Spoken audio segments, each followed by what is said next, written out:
ఎడారిలో సెలయేర్లు ఫిబ్రవరి 5. మీరు త్వరపడి బయలుదేరరు, పారిపోవు రీతిగా వెళ్ళరు.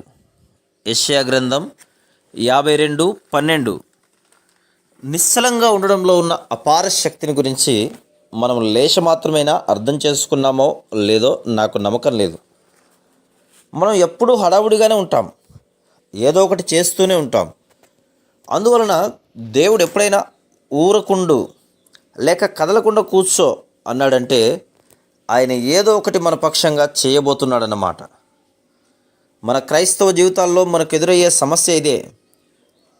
దేవుడు మనలో పనిచేసే అవకాశం ఇవ్వడానికి బదులు క్రైస్తవులమని చూపించుకోవడానికి మనమేదో చేయబోతాం. ఫోటో తీసేటప్పుడు కదలకుండా కూర్చుంటారు కదా మీరు. మన విషయంలో దేవునికి ఒక శాశ్వత ప్రణాళిక ఉంది.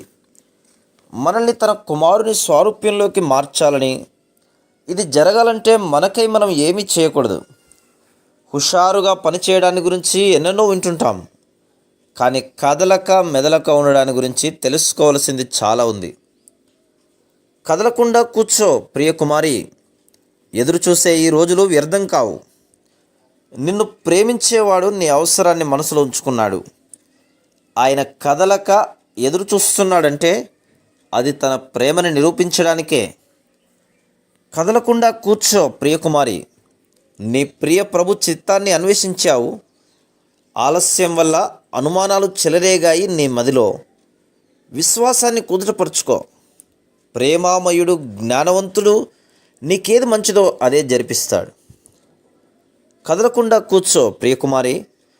ఆయన దారి తెరిచేదాకా ఒక్క అడుగు వేయకు అటు ఇటు. దారి కనిపించినప్పుడు ఎంత చురుకు నీ అడుగు, ఎంత తేలిక నీ హృదయం. ఎదురు చూసిన రోజుల బాధంతా మర్చిపోతావు. కదలకుండా కూర్చో ప్రియకుమారి. ఆయన కోసం ఏ పని సాధించనున్నావో అది కష్టమే. విలువైనది ఎప్పుడూ అమూల్యమే. నిజమే, కానీ ఉంది నీకు ఆయన కృప. కఠినమైనవన్నీ అతి మధురమవుతాయి నీకోసం. Praise the lord.